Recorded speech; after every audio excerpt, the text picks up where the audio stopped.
복음적 사명을 감당하기 위해 지역사회를 사랑으로 섬기는 교회, 제자 훈련을 하는 교회, 건강한 다음 세대를 세우는 교회, 가정 같은 교회, 교회 같은 가정. 이곳은 대전 세중앙교회입니다. 1981년 9월 2일 대전 세중앙교회의 개척 사업으로 대전 중구 산성동 104-4번지에 철근 콘크리트 구조 건물에 1, 2층을 임대하고 인수하여 대성교회라는 이름으로 첫 예배를 드렸고, 초대 교역자로 부임한 이기영 목사의 헌신과 성도들의 섬김으로 교회는 성장하였고, 개척 3년 만에 대전 중구 산성동의 땅을 매입하고 제1회 섬김축제 임직식을 갖게 되는 등 날로 부흥하는 교회가 되었습니다. 그리고 1987년 5월 10일 교회 신축과 함께 대성교회에서 산성동에서 제일 하나님이 기뻐하시는 교회라는 뜻의 산성 제일교회로 개명하였고, 2001년 1월 1일 대전에서 섬김과 부흥의 새로운 중앙이 되는 교회라는 뜻으로 대전 세중앙교회로 개명했습니다.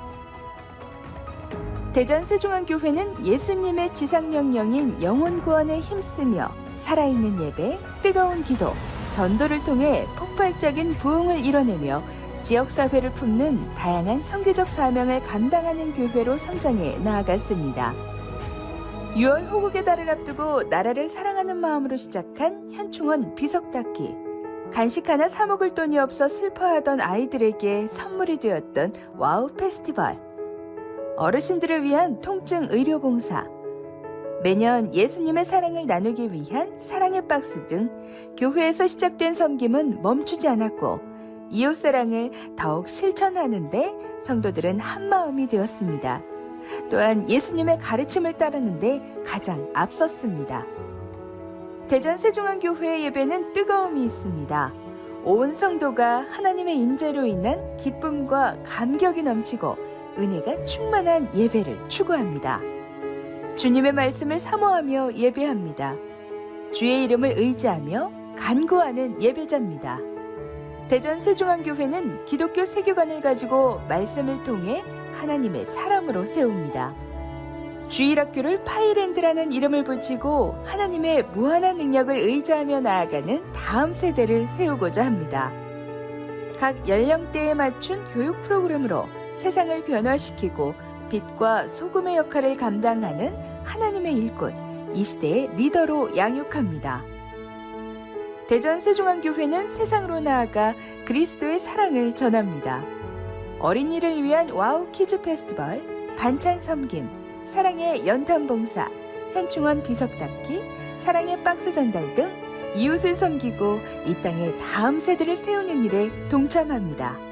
뿐만 아니라 지역사회 속에서 마땅히 감당해야 할 사회봉사에도 앞장서는 등 지역사회에 선한 영향력을 끼치는 교회로 성장해 오늘에 이르게 되었습니다.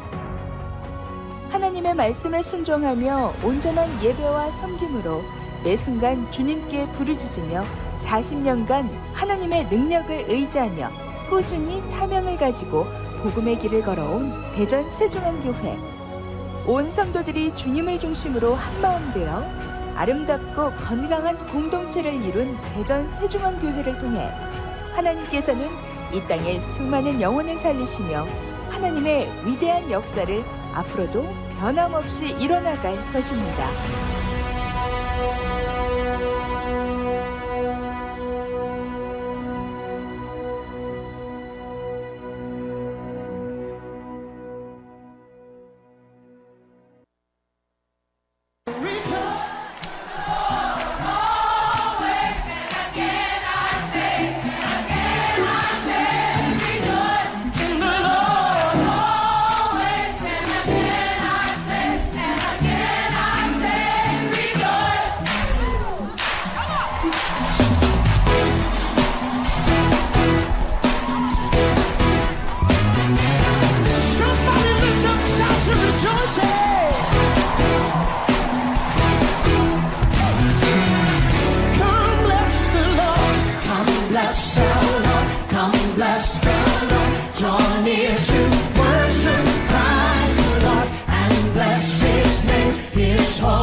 끝나니까 다들 이제 긴장이 좀 풀리셨던 것 같아요. 네. 오늘 참 많은 분들이 오늘 저희 교회를 처음 방문해 주셨습니다.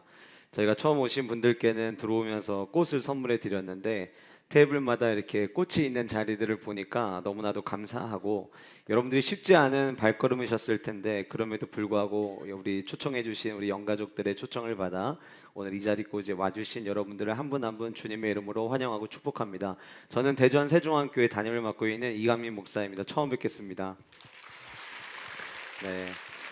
오늘 이 자리가 여러분들에게 낯선 자리가 아니라 좀 여러분들에게 편안한 자리가 되시기를 간절히 소원해 보고요. 또 여러분들에게 세상이 줄 수 없는 평안과 또 쉼의 자리가 될 수 있기를 소원해 봅니다. 오늘은 우리가 예비 신자들, 우리 귀한 분들 모시고 함께 드리는 예배이지만 또 저희 교회 영가족들은 주일에 주님 앞에 나와서 예배하는 예배이기도 합니다. 그래서 이 시간 같이 함께 사도신경으로 우리의 신앙을 고백하시고 우리 예배를 시작할 텐데요. 처음 오신 분들은 앞에 화면에 나와 있으니까 그냥 눈으로 보셔도 되고, 같이 읽으실 수 있는 분들은 또 읽으시면서 우리가 함께 신앙을 고백하면 좋겠습니다. 사도신경으로 신앙 고백하시겠습니다. 전능하사 천지를 만드신 하나님 아버지를 내가 믿사오며 그 외아들 우리 주 예수 그리스도를 믿사오니 이는 성령으로 잉태하사 동정녀 마리아에게 나시고 본디오 빌라도에게 고난을 받으사 십자가에 못 박혀 죽으시고 장사한 뒤 사흘 만에 죽은 자 가운데서 다시 살아나시며 하늘을 울사 전능하신 하나님 편에 앉아 계시다가 주리로서 산자와 죽은 자를 심판하러 오시리라. 성령을 믿사오며 거룩한 공회와 성도가 서로 교통하는 것과 죄를 사해 주시는 것과 몸이 다시 사는 것과 영원히 사는 것을 믿사옵나이다. 아멘. 이 시간 같이 함께 찬양하실 텐데 처음 오신 분들이 계시잖아요. 그래서 다 아는 멜로디가 뭐가 있을까라고 생각을 하다가 우리 아마 어른분들은 비바람이 치던 바람, 이 노래 아마 다들 아실 거예요. 근데 멜로디는 똑같아요. 멜로디는 똑같은데 교회 안에서도 그 똑같은 멜로디의 가사만 바꿔서 저희가 찬양을 하거든요. 그래서 처음 오신 분들 조금 익숙하시라고 나를 사랑하는 주님이라고 하는 찬양을 같이 우리 함께 박수하시면서 함께 부르시면서 우리 예배의 자리로 함께 나아가도록 하겠습니다.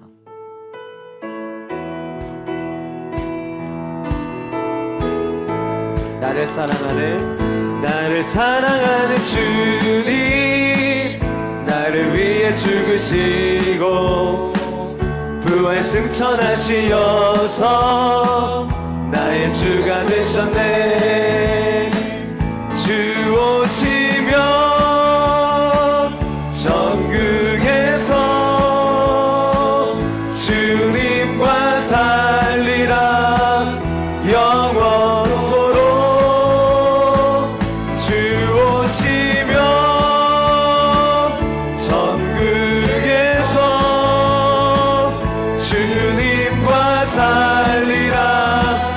영원토록 나를 사랑하는 주님, 나의 목자 되시어서 나를 항상 인도하니 주만 따라가. 우리 한 번 해보실까요? 나를 사랑하는 주님, 나의 목자 되시어서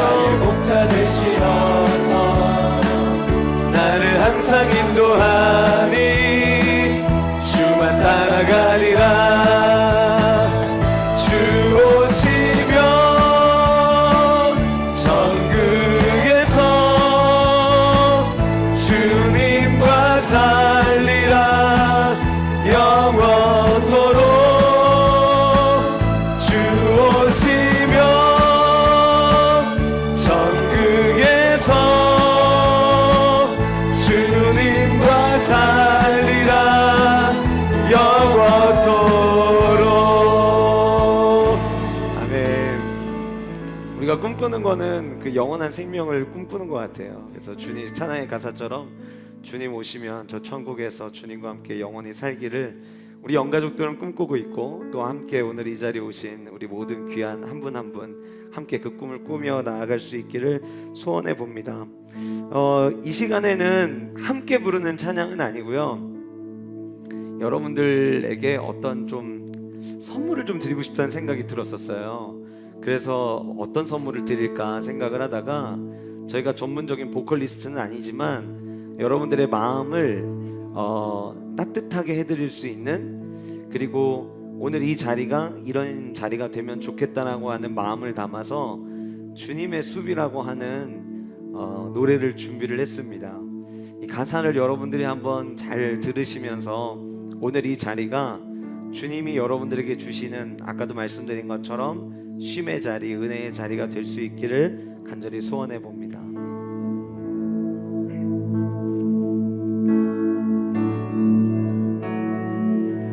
어느 날 문득 당신이 찾아온 푸르른 저 숲속에 평온하게 쉴 수 있는 곳을 찾아 당신이 지나온 이 거리는 언제나 낯설게 느껴. 그 어디에도 평화 없네, 참 평화 없네. 그렇지만 당신의 앞에 펼쳐진 주님의 숲에 지친 당신이 찾아온다면 슬픈 두 팔을 벌려 그렇게도 힘들어했던 당신의 지친 어깨가 이젠 쉬도록 편히 쉬도록 여기 주님의 숲에 영원히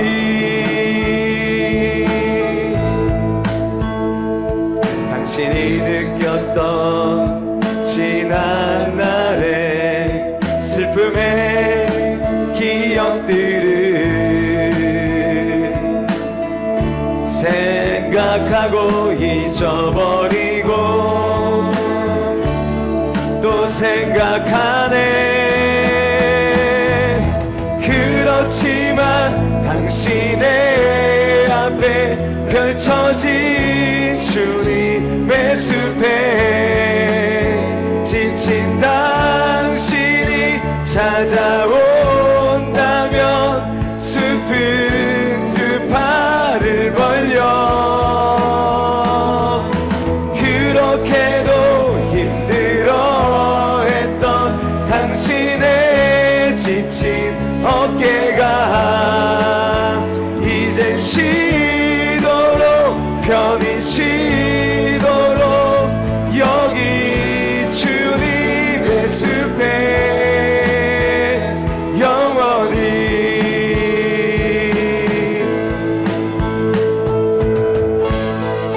성경에 마태복음이라고 하는 책이 있거든요.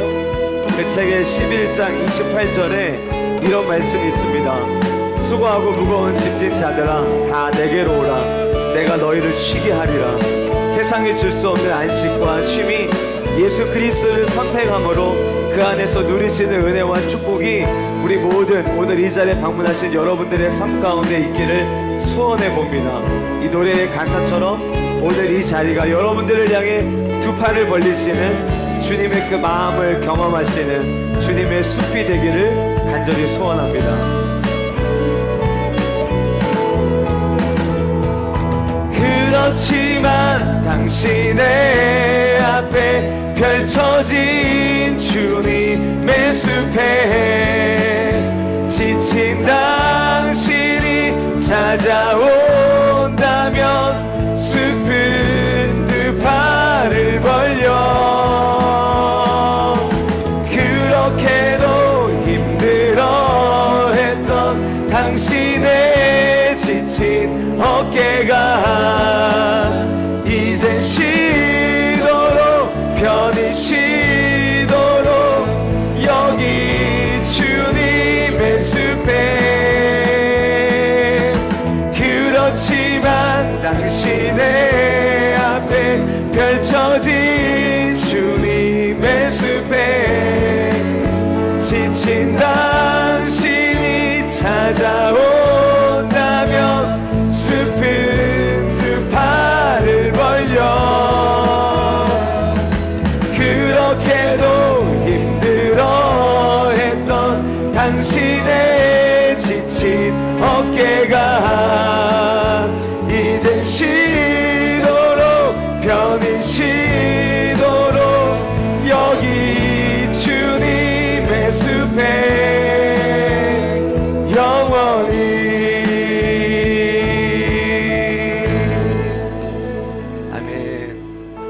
저희도 박수 쳐주세요. 네.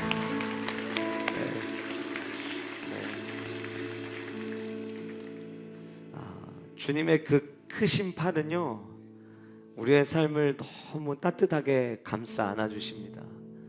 그 마음을, 그 삶을, 그 사랑을 경험했기에 우리 교회 성도님들 중에서 이분은 제게 너무 소중합니다 라고 생각된 분들을 오늘 이 자리에 초청해서 저희가 함께 예배를 드리게 되었습니다. 세상이 줄 수 없는 그 쉼과 평안함이 여러분들의 삶에도 정말 위대한 선물처럼 다가오는 그 시작이 되기를 간절히 소원해 봅니다. 오늘 우리 예배를 위해서 우리 이민순 장로님께서 같이 기도해 주실 텐데 우리 잠시 함께 눈 감으시고 함께 기도하는 시간 갖도록 하겠습니다. 죄인인 저희들을 죄에서 구원하시기 위하여 독생자 예수 그리스도를 이 세상에 보내주시어 십자가에서 죽으시고 부활하심으로 저희들에게 영원한 생명을 주신 하나님께 모든 찬양과 존귀와 영광을 올려드리오니 받아 주시옵소서. 오늘 예배를 세중앙 영가족들이 기도와 성김으로 준비한 2013 셀프 전도 축제 예배로 예비신자와 함께 예배를 드리오니 예배 가운데 성령님 운행하시고 임재하시어 예배자 모두가 하나님의 유대한 사랑과 따뜻한 성령님의 은혜를 경험하도록 인도하여 주옵소서. 천국 잔치의 은혜가 있게 하옵소서. 세계와 우리나라를 위해 기도합니다. 지금 전쟁 중인 나라들 간의 전쟁이 속히 종전되어 소중한 인명 피해가 더 이상 발생하지 않도록 역사하여 주옵시고, 기후변화 등으로 예상치 못한 천재지변으로 고통받고 있는 사람들이 일상생활을 회복될 수 있도록 은혜해 주옵소서. 노아 시대 홍수 심판 때 구원하여 주신 그 태바 방주의 은혜를 다시 내려 주옵소서. 우리나라가 복음적으로 평화 통일되어 고통받고 있는 북한 주민들이 자유스럽게 살 수 있도록 역사하여 주옵시고, 우리나라가 경제적으로 안정되고 회복되어 국민들이 행복하게 살 수 있도록 대통령을 비롯한 유종자와 국민들이 지혜와 용기를 갖고 살게 하옵소서. 우리 대전 세중앙교회가 대전의 성시와 한국교회의 새로운 부흥을 맞이하는데 쓰임받게 하시옵고, 가정 같은 교회, 교회 같은 가정을 추구하는 패밀리시한 영적 공동체로 더욱 건강하게 성장하게 하옵소서. 담임 목사님이 유대한 선물 예수 그리스도라는 주제로 하나님의 말씀을 선포하실 때 담임 목사님에게 하늘의 문을 여시고 성령님의 영감을 풍성하게 주시어 말씀을 듣는 자들이 아멘으로 화답하게 해주시고, 예배자들의 마음의 견고한 진이 다 무너지어서 참 좋으신 예수 그리스도의 사랑과 축복을 경험하게 역사하여 주옵소서. 이 모든 말씀을 저희들의 길이며 진리이고 생명이신 예수 그리스도의 이름으로 기도드리옵나이다. 아멘.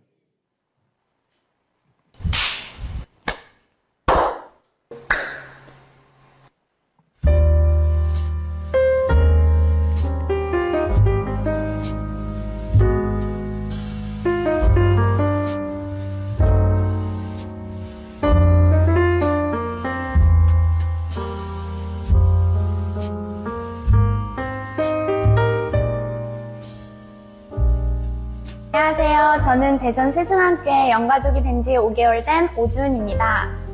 안녕하세요. 저는 이은진이라고 합니다. 2년 전에 큰 잔치를 통해서 오게 되어서 지금 이제 3년차 들어가고 있습니다. 안녕하세요. 신앙생활 5년차 된 정찬우라고 합니다. 네, 안녕하세요. 저는 세중앙에서 이제 2년째 신앙생활하고 있는 성도 이원증이라고 합니다. 반갑습니다.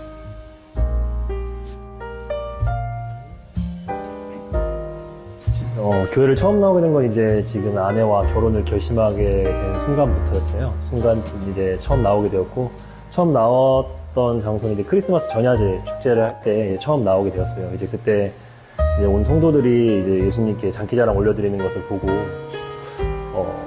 저렇게 순수하게 즐길 수 있구나, 그 순수한 마음으로 저렇게 장기자랑 할 수 있구나에 대한 생각이 들면서 좀 교회에 대한 선입견을 좀 가지고 있었는데 그것이 많이 깨지는 순간이었던 것 같아요.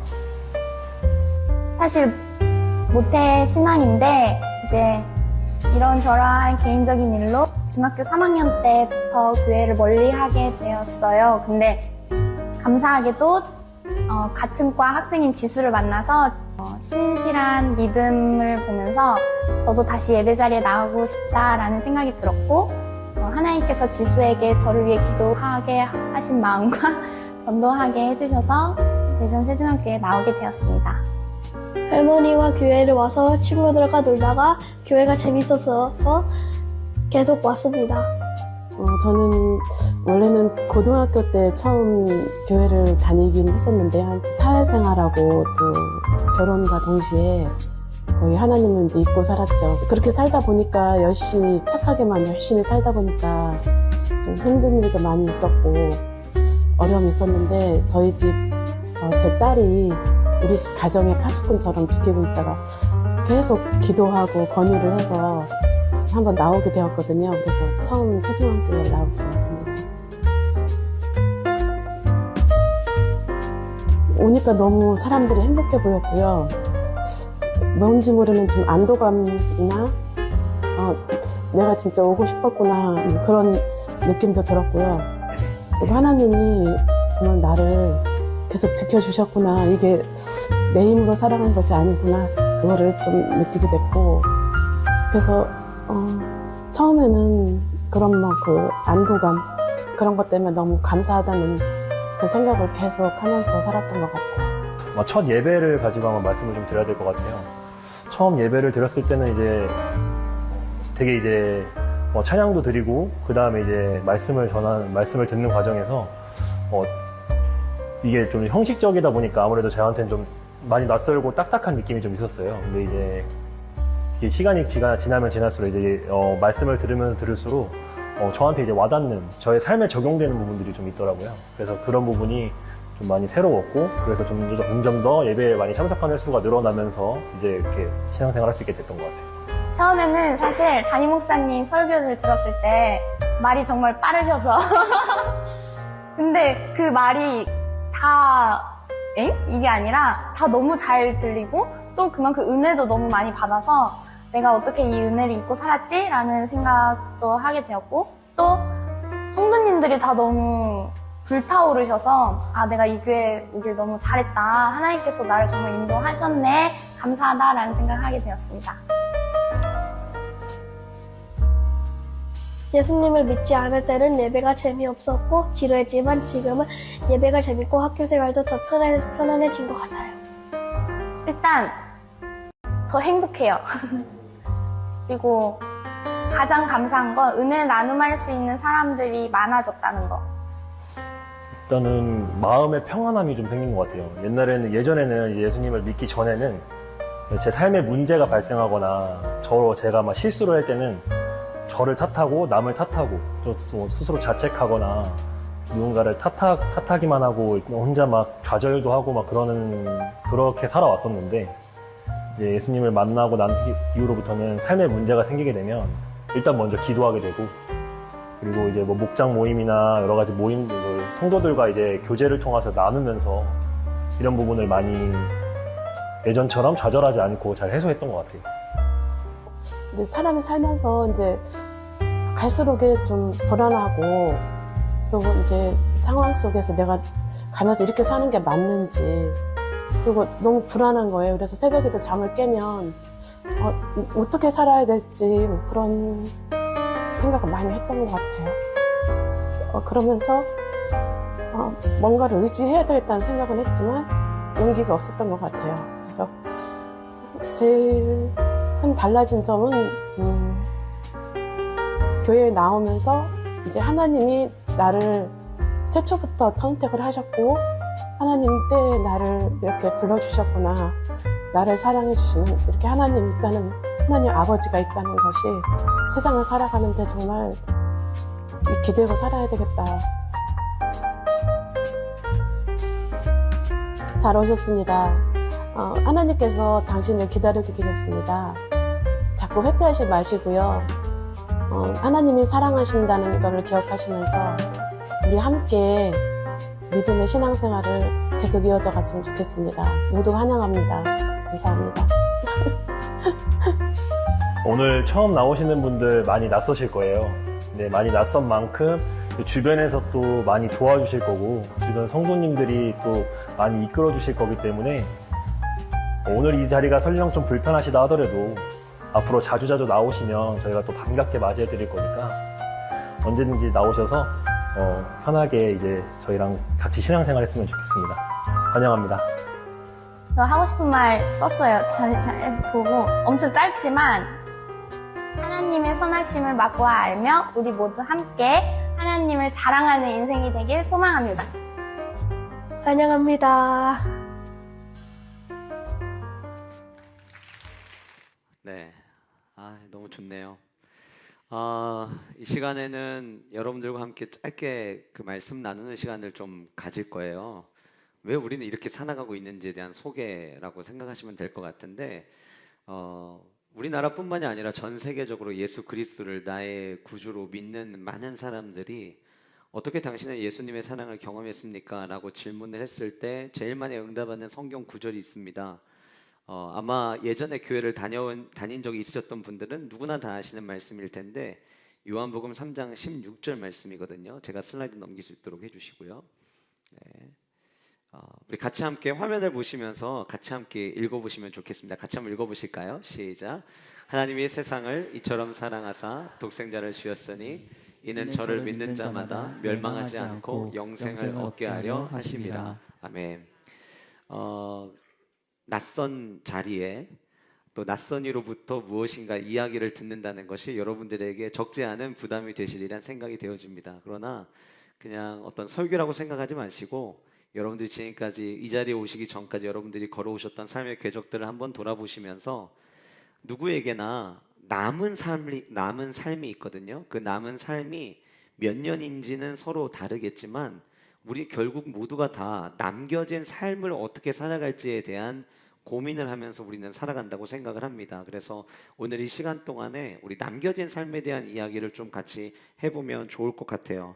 제가 앞에서 이렇게 꽃이 놓여져 있는 분들 이렇게 얼굴을 뵈니까 여러분들이 그냥 단지 한번 같이 우리 교회 가자고 이야기한 분의 이야기를 듣고 어떤 의리 때문만 오신 건 아니라고 생각해요. 그리고 나를 오라고 한 사람의 얼굴 봐서라도 내가 한번 가줘야지라고 해서 오신 거라고 생각하지도 않습니다. 여러분들 모두가 다 평생을 살아오시면서 매우 현명하고 지혜롭게 살아오셨으리라 생각이 되어져요. 여러분들 모습을 뵈니까 그렇게 느껴지거든요.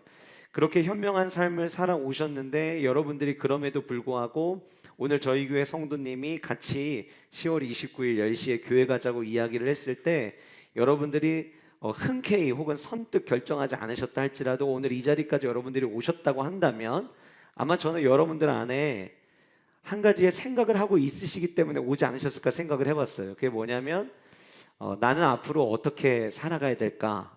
내가 만약에 교회를 가서 예수님을 믿으면 남은 나의 삶은 지금보다 나을 수 있을까? 라고 하는 기대하는 마음이 여러분들 안에 있으셨기에 오셨으리라 생각이 되어집니다. 혹은 어떤 분들은 지금 내가 겪고 있는 염려들, 고민들, 이 문제가 교회를 가면 해결될 수 있진 않을까라고 하는 한편에 기대하는 마음을 가지고 오신 분들도 저는 계실 것이라고 생각을 합니다. 우리는 삶을 살면서 평생을 사는 동안 끊임없이 계속해서 선택을 하며 살아갑니다. 오늘 여러분들이 이 자리에 오신 것도 선택의 연속이었죠. 갈지 말지 고민하고 간다고 이야기는 했는데 진짜 가도 괜찮을까 고민하시고 아마 여러분들은 선택을 하셨을 거예요. 그런데 아마 여러분들이 지금까지 살아오면서 했던 모든 선택에 있어서 그 선택이 좋지 않은 결과를 위해서 뭔가를 선택하셨던 분들은 아무도 안 계셨으리라 생각이 되어집니다.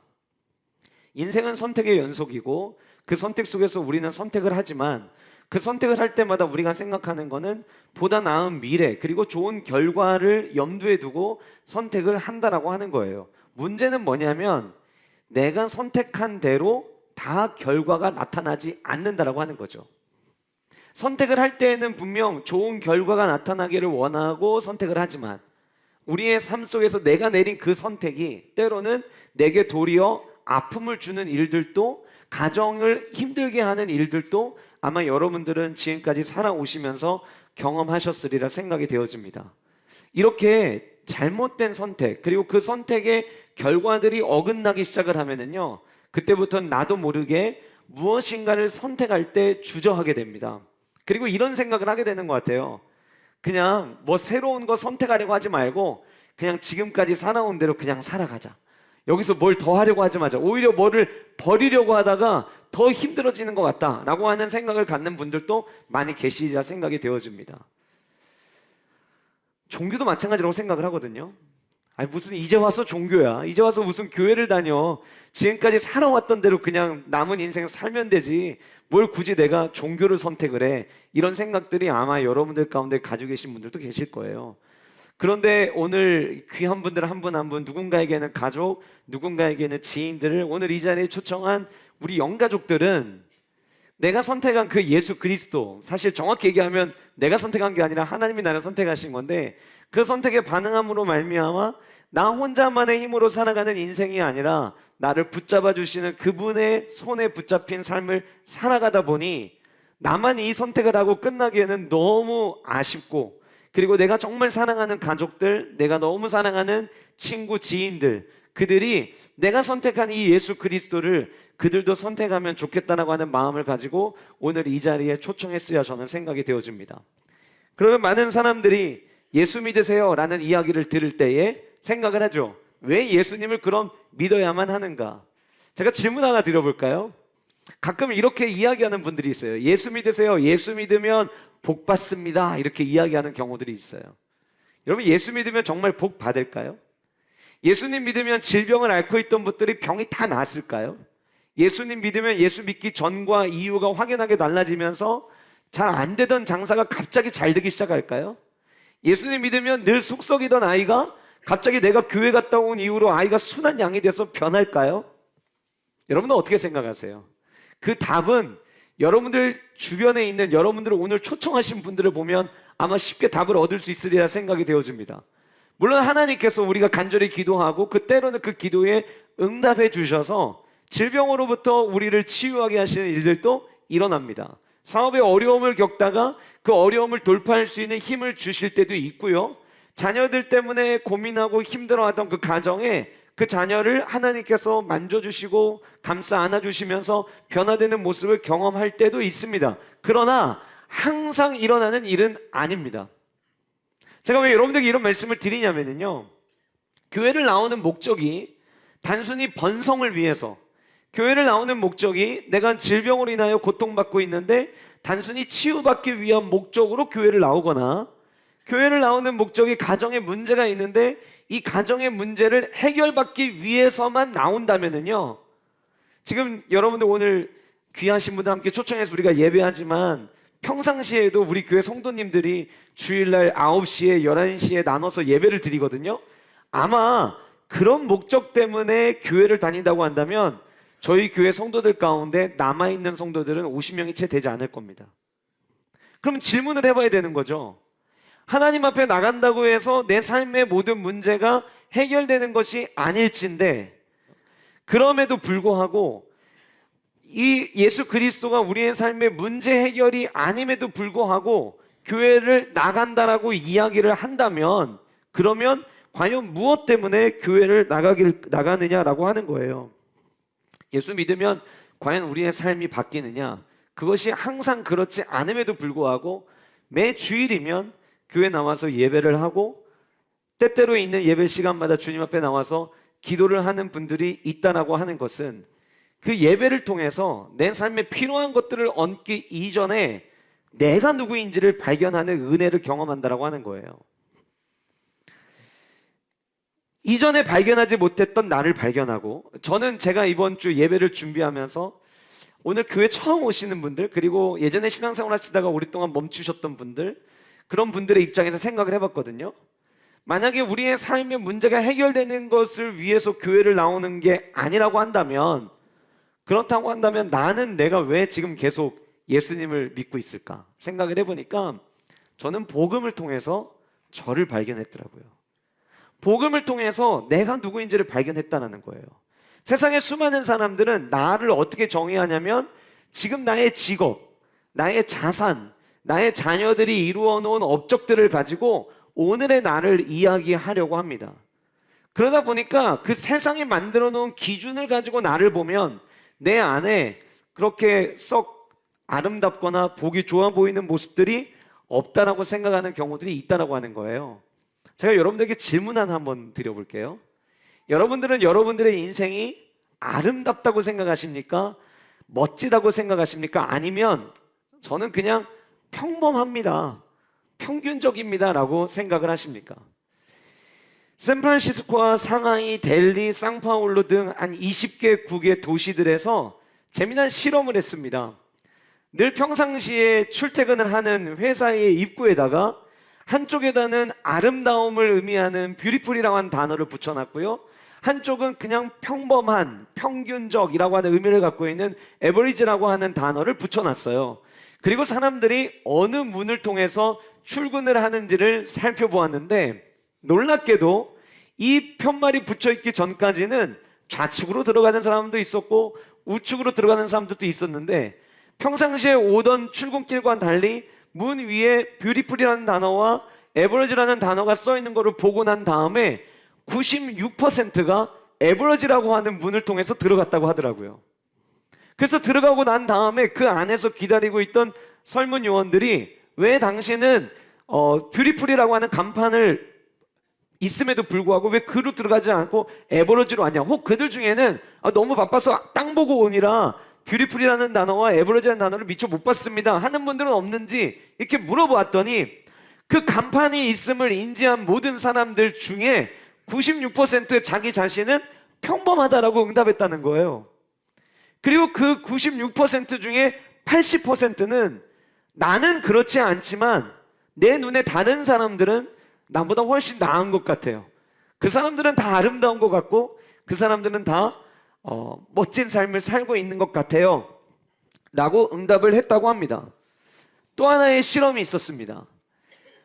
법의학 아티스트인 길 자무라라고 하는 사람이 있습니다. 이분은 FBI에서 훈련을 받고 그리고 산호세라고 하는 경찰국에서 오랫동안 활동을 하신 분인데요. 이분이 하는 일이 뭐냐면 사람들로부터 그 어떤 사건이 일어났을 때 우리가 흔히 몽타주 만든다고 하잖아요. 그 사람에 대한 기억을 떠올리게 하는 거예요. 그런데 이 법의학 아티스트가 얼굴을 보지 않고 사람들을 커다란 홀에 한 명씩 초대를 합니다. 이 길자모라라고 하는 법의학 아티스트는 앞에다가 캔버스를 놓고 의자에 앉아서 그 사람이 올 때까지 기다리고요. 초청에 응한 사람들이 반대편 커튼이 가려져 있어서 얼굴을 볼 수 없는 곳에 자리를 하고 앉게 됩니다. 그리고 이 길자모라가 질문을 합니다. 당신의 머리 스타일에 대해서 설명해 줘 보세요. 당신의 눈은 어떻게 생겼나요?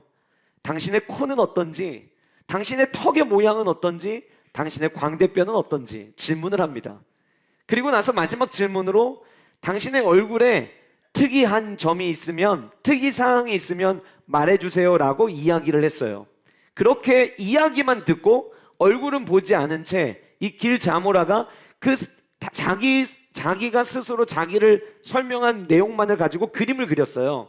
이번에는 그 조금 전에 왔던 사람들을 아는 지인들을 초청해서 내가 생각하는 그 사람은 어떤 사람인지를 똑같은 질문을 가지고 물어보았습니다. 그런데 너무 놀랍게도요. 여러분들 사진이 자세히는 보이지 않겠지만 두 장의 사진이 걸려 있는데 앞에 있는 얼굴들 전부 다 보시면 두 번째 사진보다 어떻게 보이세요? 못생기게 보이죠? 뭔가 못생기다 못해 흉측하게 보이는 사진들도 있습니다. 나중에 그림을 다 그리고 나서 완성하고 난 다음에 이 그림의 주인공들을 다시 그 자리에 초대해서 사진을 보여주었습니다. 좌측에 있는 사진은 내가 당신의 설명을 듣고 그린 그림이고 우측에 있는 사진은 당신을 본 사람들이 설명해준 내용을 듣고 그린 사진입니다. 그림입니다. 그런데 놀랍게도 이제 이 법의학자도 내가 그리고 있는 사람의 얼굴을 보지 못했잖아요. 근데 와서 이야기를 들으면서 만나고 나서 보니까 대부분의 사람들이 첫 번째 사진보다 두 번째 사진에 더 가깝더라는 것, 더 가깝게 보였다는 거예요. 여러분, 이 실험이 우리에게 보여주는 바가 무엇일까요? 어쩌면 이 자리에 오신 많은 분들, 우리 영가족들 포함해서 우리는 내가 생각하는 것보다 나를 덜 아름다운 사람으로, 덜 멋진 사람으로 생각하며 살아가고 있지는 않은지 우리들의 모습을 오늘 이 시간 한번 좀 잠깐 돌아봤으면 좋겠어요. 그런데 우리가 나 자신을 보잘것없는 사람으로 생각하게 되는 이유들이 있다면 그 이유는 무엇일까요? 제가 생각하기에는 내가 만들어 놓은 그 위치 때문은 아닐 거라는 생각을 해보게 됩니다.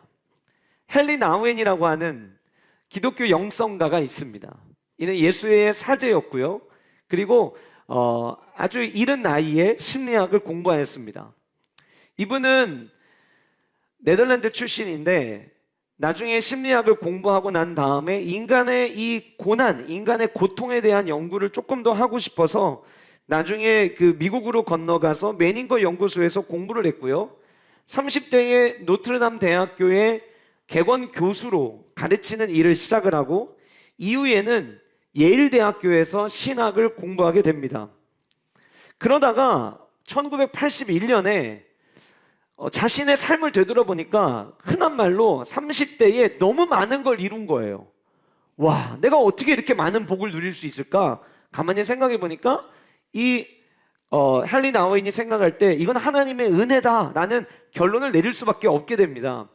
그래서 이 헨리 나우인이 1981년에 그 교수의 자리를 내려놓고 페루에 있는 빈민촌에 들어가서 그들을 돕는 일을 시작을 합니다. 그렇게 돕다가 조금 더 공부를 해서 더 많은 사람들에게 도움을 줘야겠다는 생각을 가지고 그가 공부를 계속해서 이어가고 나중에는 그 페루에서 머물고 나와서 하버드 대학교에서 학생들을 또한 가르치게 됩니다. 예일대를 나왔고 하버드를 나왔습니다. 그리고 그냥 나온 게 아니라 그곳에서 예일대에서도 학생을 가르쳤고 하버드에서도 학생을 가르쳤어요. 여러분들 만약에 자녀가 이쯤 되면 어떠실 것 같으세요? 두 다리 뻗고 주무시겠죠? 야, 우리 자식 정말 잘 키웠다. 남의 집 애들 하나도 부럽지 않다. 아마 이렇게 생각하실 수도 있으리라 생각이 되어집니다. 그런데 이 헨리 나우엔이 자기가 승승장구하고 세계의 석학들이 모여있는 하버드에서 학생들을 가르치고 있을 때 이루 말할 수 없는 공허함이 그에게 찾아오게 됩니다. 설명이 안 되는 거예요. 세상적으로 모든 걸 다 이루었지만 너무 공허한 거예요. 괴로운 거예요.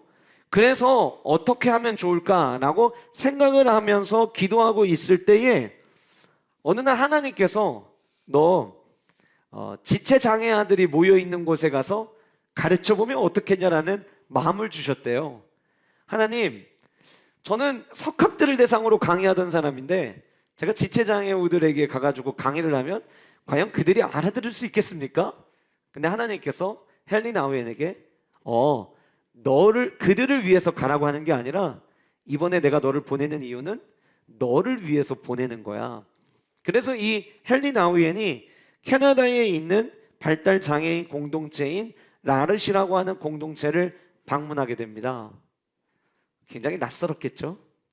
그 라르시라고 하는 마을에 들어가서 사람들을 만났는데 그야말로 전부 다 발달 장애를 가지고 있는 사람들이 모여 있는 거예요. 사람들이 묻습니다. 당신은 누굽니까?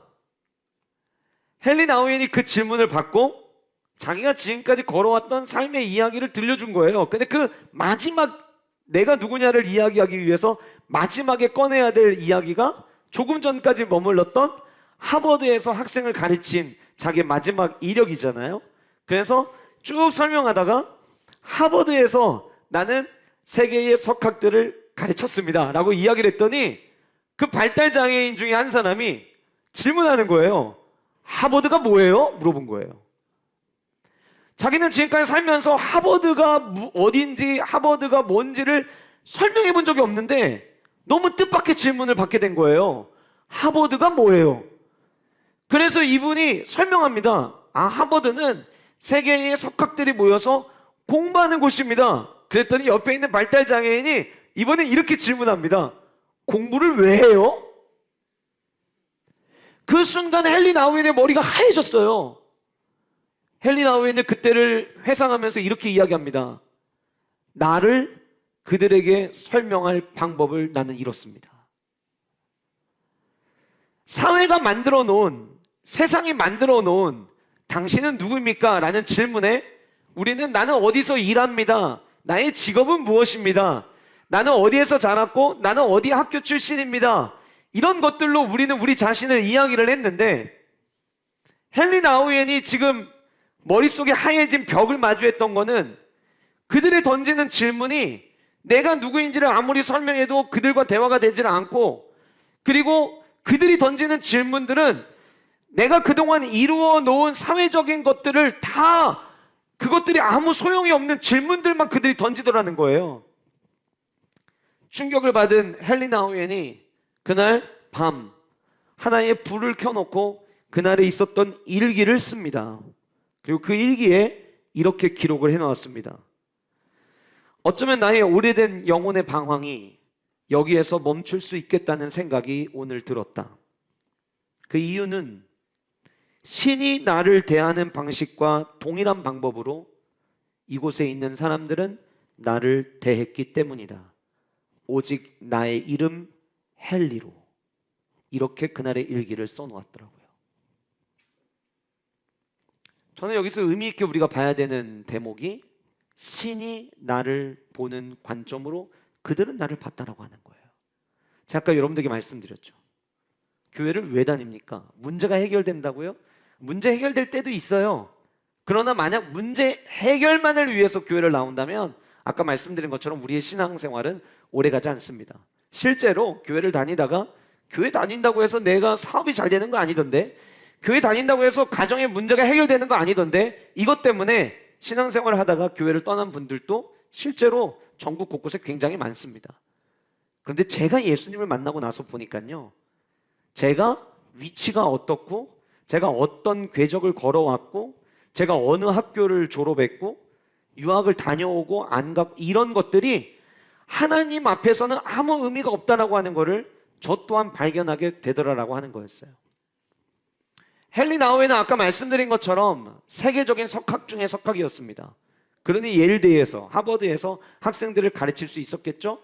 그러나 그의 삶에 찾아왔던 영혼의 공허함의 문제는 하나님을, 신적인 그 하나님을 내가 인격적으로 만나기 전까지는 해결되지를 못했었고, 그 발달장애인들이 던지는 질문을 통하여 이들의 질문이 어쩌면 위대하신 창조주 신이 나를 보는 관점이겠구나 라고 하는 생각을 그는 하게 되면서 헨리 나우에는 그곳에서 영적인 방황을 끝내게 됩니다. 성경에 헨리 나우에와 같은 한 사람이 있었습니다. 니고데모라는 사람입니다. 이 사람은 바리새인이고 유대인이었으며 그때 당시에 1세기 기독교 1세기 시대에 수많은 사람들로부터 인정받던 그야말로 석학 중에 석학이었습니다. 그는 머리만 똑똑한 게 아니었고요.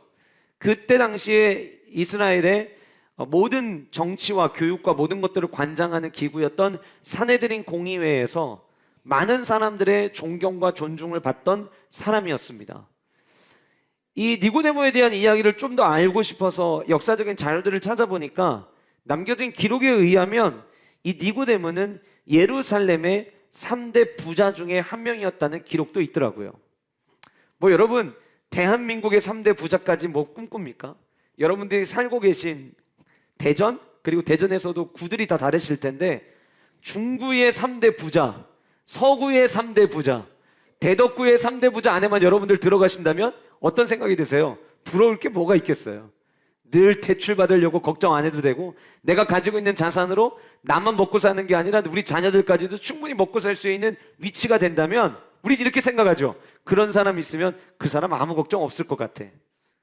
그런데 헨리 나우엔이 그랬듯이 니고데모도 머리로 아는 거는 많이 있었지만, 예루살렘의 3대 부자였지만 그의 내면에 몰려오는 영적인 공허함을 해결할 수가 없었습니다. 여기서 한 가지를 좀 짚고 넘어가 볼게요. 우리 인간은 세 가지로 구성이 되어 있습니다. 하나는 여러분들이 보시다시피 육체가 있습니다. 우리는 육체의 건강함을 위해서 시간을 할애하며 살아가죠. 열심히 헬스도 하고요. 그리고 유기농도 많이 먹고요. 운동도 하면서 우리는 건강한 몸을 추구하며 살아갑니다. 왜냐하면 나의 남은 삶을 행복하게 보내기 위해서죠. 그런데 육체만 있습니까? 아니에요. 우리에게는 마음이 존재를 합니다. 그래서 많은 사람들이 이 마음의 평안함을 얻기 위해서 때로는 명상을 하기도 하고요. 요즘에는 오션뷰, 마운틴뷰 이렇게 사람들이 이야기하면서 그런 카페들을 즐겨 찾습니다. 그 가보면 의자들이 전부 다 산을 향하고 있고 의자들이 전부 다 호수나 바다를 향하게 하고 있어요. 그 왜 그렇게 해놨냐면 그거 보면서 마음의 안식을 한번 찾아보라는 거예요. 오늘 아까 전에 함께 그 주님의 숲이라는 노래를 여러분들에게 들려드렸는데 그 노래를 부르기 결정했던 것도 여러분들 안에 뭔가 그런 평안함을 선물하고 싶었기 때문이에요. 우리의 마음이 이런 어떤 명상이나 또 때로는 요즘에는 이 그림을 통해서 힐링을 받는 분들도 계시거든요.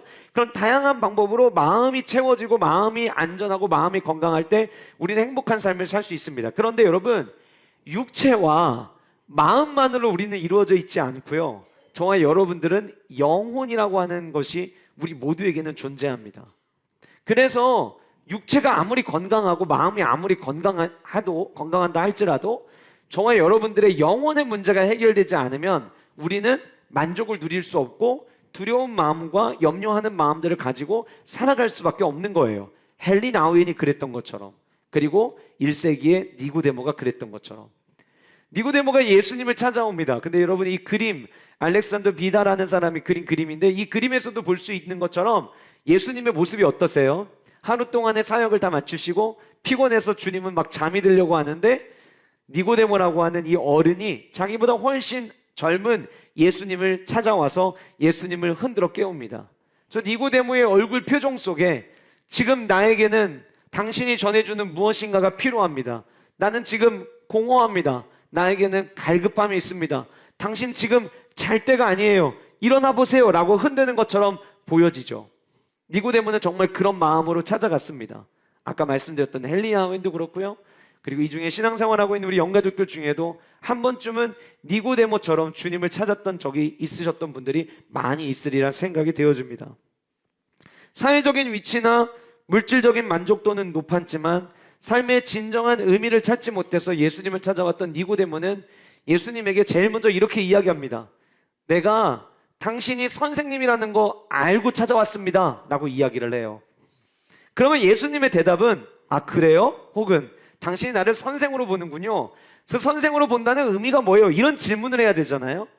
그런데 예수님께서는 그 니고데모의 질문에 내가 누구인지에 대한 설명을 하지 아니하고 당신이 만약에 거듭나지 않으면 하나님의 나라를 볼 수 없다는 그야말로 동문서답을 하십니다. 이유가 무엇일까 생각을 해보면요, 주님은 급하셨던 것 같아요.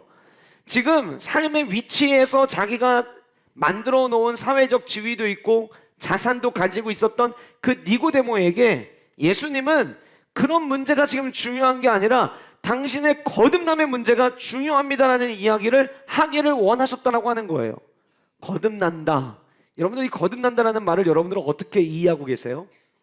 가끔 자녀들을 키우다 보면 자녀들이 참 착하게만 자라나면 좋지만 때로는 사고를 치거나 학교에서 선생님들이 오라고 해서 불려가시거나 그런 일들을 마주할 때가 있어요. 혹은 다 큰 성인이 그러면 안 되지만 잘못된 습관으로 인해서 무엇인가를 절도하거나 다른 사람을 상해해서 교도소에 들어가는 일들이 일어날 수도 있겠죠.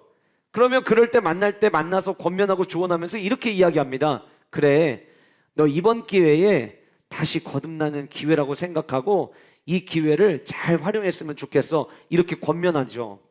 그래서 우리는 거듭난다 그러면 마음가짐을 새롭게 하다라고 우리는 인지할 때가 굉장히 많이 있는 것 같아요. 그런데 예수님께서 말씀하시는 거듭남은 그냥 단순히 마음가짐을 새롭게 하는 것만은 아니었습니다. 그럼 어떻게 하면 거듭날 수 있느냐? 이 거듭남을 위해서 이해할 수 있는 가장 중요한 말씀이 아까 저와 여러분들이 함께 읽었던 요한복음 3장 16절이었어요. 하나님이 세상을 이처럼 사랑하사 독생자를 주셨으니 이는 저를 믿는 자마다 멸망하지 않고 영생을 얻게 하려 하심이라. 오늘 본문에는 거듭난다라는 표현이 없는데요, 제가 왜 이 말씀을 드리냐면 니고데모가 예수님을 찾아왔잖아요. 근데 그 예수님과의 대화 속에서 예수님이 지금 이 말씀을 하고 계세요. 너가 거듭나지 않으면 하나님의 나라를 볼 수 없다. 그리고 거듭나는 방법을 요한복음 3장 16절의 말씀을 통해서 전해주고 계시는 거예요. 그런데 여러분, 거듭남의 방법을 우리가 알기 전에 먼저 한 가지 좀 기억했으면 좋겠다라고 싶은 부분이 있는데요, 이 말씀의 마지막을 보면 이는 저를 믿는 자마다 멸망하지 않고 영생을 얻게 하려 하십니다 라고 이야기를 하고 있어요. 우리는 언젠가 다 죽습니다. 죽음의 문 앞에 서게 됩니다. 그런데 많은 사람들이 죽고 나면 그 죽고 난 이후의 삶은 없을 거야 라고 생각하는 분들이 굉장히 많이들 계신 것 같아요. 그래서 우리가 막 너무 속상하고 힘든 일이 있으면 아유, 내가 빨리 죽어버려야지 이렇게 이야기하잖아요. 그 이야기하는 이유가 뭐냐면 죽으면 모든 게 끝난다고 생각하기 때문이에요. 많은 사람들이 안타깝게도 대한민국은 OECD 국가 가운데 자살률 1위라고 하는 불명예를 갖고 있습니다. 많은 사람들이 자신의 삶의 문제를 마주했을 때 더 이상 방법이 나타나지 않으면 목숨을 스스로 끊습니다. 그들이 목숨을 스스로 끊는 이유는 죽고 나면 그 이유는 아무것도 없다라고 생각하기 때문이에요. 아니, 어쩌면 오늘 내가 살아가는 삶이 너무 힘들어서 죽음 이후에는 아무것도 없기를 바라며 살아가고 있는 이들이 더 많이 있지 않을까라는 생각을 해보게 됩니다. 그런데 아까 여러분들 우리가 함께 읽었던 말씀에서 죽음 이후에 죽음이 끝이 아니라 그 죽음 이후에는 두 가지의 문이 또 있다고 우리에게 이야기하고 있는 거예요. 멸망치 않고 영생을 얻게 하려 합니다 라고 말씀을 하셨다는 것은 죽음 이후에 영원한 생명을 얻을 수 있는 또 다른 문이 있기도 하지만 죽음 이후에 멸망의 문도 존재하고 있다라고 성경은 이야기하고 있다는 거예요. 영생, 이 영생은 말 그대로 이 땅에서의 삶은 죽음으로 끝나지만 그 이후 영원한 생명의 삶이 있다라는 것을 의미하는 거고요. 멸망이라고 하는 것은 우리가 흔히 이야기하는 영원히 죽지 않는 형벌, 성경은 지옥에 대해서도 이야기를 하는데 지옥이 있다라고 하는 것을 성경은 이야기하고 있다라고 하는 거예요. 여기 계신 분들 다들 현명하신 분들이니까 노후 대책 다들 아마 뭐 방향과 크기는 다를지라도 노후 대책들 아마 가지고 계시리라 생각이 되어집니다. 매일마다 운동하는 거 전 그것도 건강을 위한 노후 대책이라고 생각을 해요. 우리 이 자리에 모여 계신 분들 어린 아이들도 있기 때문에 남겨진 삶은 다 다를 거예요. 그런데 여러분, 이 땅에서 우리가 사는 요즘 100세 시대, 100세 시대라고 이야기를 하는데 100세 시대를 기준으로 100세는 진짜 건강했을 때를 얘기하는 거니까 100세는 너무 무리인 거고 90세 정도 합시다. 만약 그러면 그 90세를 기준으로 여러분들의 삶에 남겨진 연도는 몇 년이 남겨져 있는지 한번 계산해 보세요. 근데 우리는 그 남겨져 있는 기간을 위해서 대책을 세울 줄 압니다. 이게 지혜로운 거죠. 그런데 그 이후에는요 1년, 2년을 셀 수 없는 영원의 시간이 기다리고 있어요. 그럼 여러분, 우리가 노후 대책을 하는 지혜로움이 우리 안에 있다면 그 죽음 이후에 우리의 삶에 대해서도 대책을 세워야 되지 않겠어요? 근데 사람들은 생각하는 거죠. 그런 거 없어. 죽으면 끝이야. 근데 죽으면 끝이 아니라고 한다면요. 죽으면 그걸로 끝난다고 생각했는데 죽고 난 이후에 여러분들의 삶에 만약에 이렇게 정말 두 개의 문이 있다면은요, 여러분들은 어떻게 하시겠습니까? 예수님은 거듭나야 멸망, 영원히 심판받는 그 길이 아니라 영원한 생명을 누릴 수 있는 길을 갈 수 있다라고 예수님은 말씀해 주셨습니다. 그러면 이제 우리가 요한복음 3장 16절을 통해서 이제 생각을 해봐야 돼요. 자, 멸망의 문이 있고 영원한 생명의 문이 있다. 그럼 나는 어느 문으로 갈 것인가? 여러분들 안에 지금 제가 지금까지 설명드린 이야기들 여러분 쭉 들어보셨을 때 나는 내가 아름답다라고 생각하기보단 나는 평범하다고 생각을 했어요. 예, 나도 만약에 나를 묘사를 하면 내 모습도 그렇게 아름답게 나올 것 같지는 않아요. 헨리 나우엔처럼 니고데모처럼 사회에서 만들어져 있는 내 위치를 가지고 이야기하면 나는 보잘것없고 드러내서 보여줄 만한 이야기들이 별로 없기에 나는 소중하지 않아요 라고 생각하는 분들이 여러분들 가운데 계실 수 있어요. 그럼에도 불구하고 죽음 이후에 영원한 멸망과 영원한 생명이 있다면 이왕이면 나도 영원한 생명의 길을 가야죠. 나도 그 길을 선택하고 싶습니다 라고 하는 마음들이 여러분들 안에 있으실 수 또한 있겠죠. 거기에 대한 해답을 오늘 요한복음 3장 16절은 우리에게 주고 있는 겁니다. 제일 먼저 우리가 기억해야 될 것은 왜 주님은, 하나님은 정말 여러분들에게 멸망이 아니라 영원한 생명을 주기를 원하시느냐라고 하는 거예요. 그 이유는 하나님이 저와 여러분들을 사랑하시기 때문이라고 이야기하고 있습니다. 제가 아까 여러분들에게 말씀드렸죠.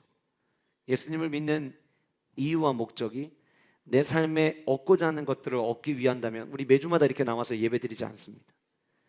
다른 성도님들은 모르겠지만 저는 신앙생활을 하면서 목사이기 이전에 한 명의 성도로서 저는 날마다 나를 사랑하시는 그 하나님의 사랑 때문에 사는 것 같아요.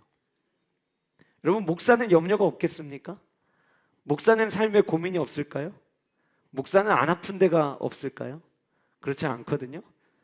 그런데 하나님이 사랑하셨다, 이 말이 늘 저를 설레게 만들고 심장 뛰게 하는 것 같아요. 자, 물론 이 얘기를 들으셨을 때 여러분들 머릿속에 하나님이 나를 사랑한다고? 난 하나님이 나를 사랑한다고 생각하지 않아. 라는 생각을 가지고 계신 분들이 계실 거예요. 왜 그 생각을 하고 계신지 제가 잠시 뒤에 말씀드릴 테니까 그 생각은 잠시 멈춰두시고요. 저는 하나님이 사랑하셨다는 이 말이 저에게 굉장히 의미 있게 다가왔던 이유는, 저는 예전에 우리 교회 그 새로 오신 분이 교회 오셔가지고 자기소개 하시는데 그런 얘기 하시더라고요. 교회에 제가 주일에 평상시에는 기타 치면서 찬양인도 하거든요. 근데 그분이 교회 처음 오셨는데 웬 젊은 사람이 앞에서 기타를 치는데 네 집 자식인지는 모르겠는데 참 사랑 많이 받으면서 잘 컸다 생각을 하셨대요. 그런데 나중에 알고 보니까 그 기타 쳤던 청년인 줄 알았는데 담임 목사인 줄은 몰랐다는 이야기를 한번 하셔가지고 저희가 그분 설명 들으면서 웃었던 적이 있었거든요. 여러분들이 저를 보실 때 저 잘할 때 사랑 많이 받고 자란 것 같으세요? 아니면 사랑 못 받고 맨날 두들겨 맞으면서 자란 것 같이 보이세요? 이제 그냥 웃기만 하시는 분들은 저의 부모님이 계시다는 걸 알기 때문에 쉽게 말씀 못 하시는 것처럼 느껴지는데, 저 사랑 많이 받으면서 자랐습니다. 저는 결혼을 해서 3명의 아이를 두고 있는 아빠입니다. 여러분들이 보실 때 저 아내의 사랑 많이 받는 남편처럼 보이세요? 아니면은 혼자 집에서 스스로 알아서 살아남기 위해 발버둥 치는 사람처럼 보이세요? 그쵸? 순간 2번이라는 숫자 어디서 들린 것 같아갖고 1번입니다. 저 사랑 굉장히 많이 받습니다. 진짜 가끔은 집에 있으면은 우리 아내가 착각하고 있는 건 아닌가? 나를 진짜 왕자처럼 생각하는 건 아닌가? 라고 생각될 만큼 정말 사랑 많이 받거든요. 아이들도 아빠를 참 많이 사랑합니다. 저도 자녀들을 사랑하지만 아이들도 저를 사랑해요. 제가 지난주에 굉장히 감동받은 일이 하나 있었어요. 저희 아들하고 같이 사우나를 갔는데 저희 아들이 저를 꼭 안아주면서 그런 얘기 하더라고요. 아빠, 세계에서 아빠하고 나처럼 부자 관계가 이렇게 좋은 부자가 있을까? 제가 그런 이야기 듣는 아빠입니다. 너무 감동적이었어요.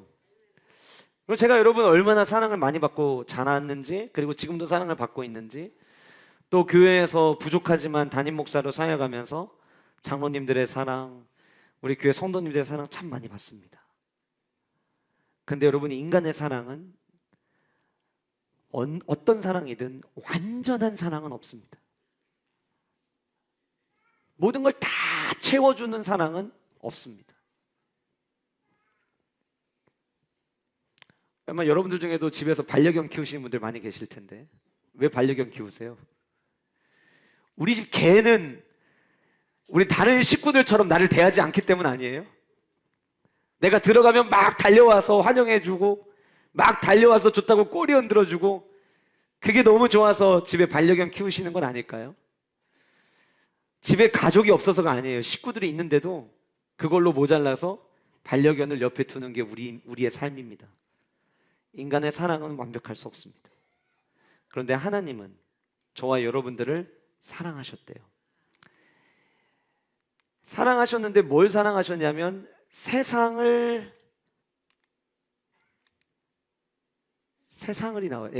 사랑하셨다. 여기서 말하는 세상은 인류를 이야기를 합니다. 인류는 결국 뭘 의미하냐면 사람을 이야기하는 거죠. 하나님이, 그 완전하신 하나님이 누구를 사랑했냐면 저와 여러분을 사랑하셨다는 거예요. 그 사랑의 방법으로 선택하신 게 뭐냐면 독생자 예수 그리스도를 우리에게 주신 거예요. 자, 제가 아까 여러분들에게 질문 드렸죠. 하나님이 나를 사랑한다고 하는데 나는 그 사랑에 공감할 수 없습니다. 왜 여러분 그런 생각하시는 줄 아세요? 내가 원하는 것을 받지 않았기 때문이에요.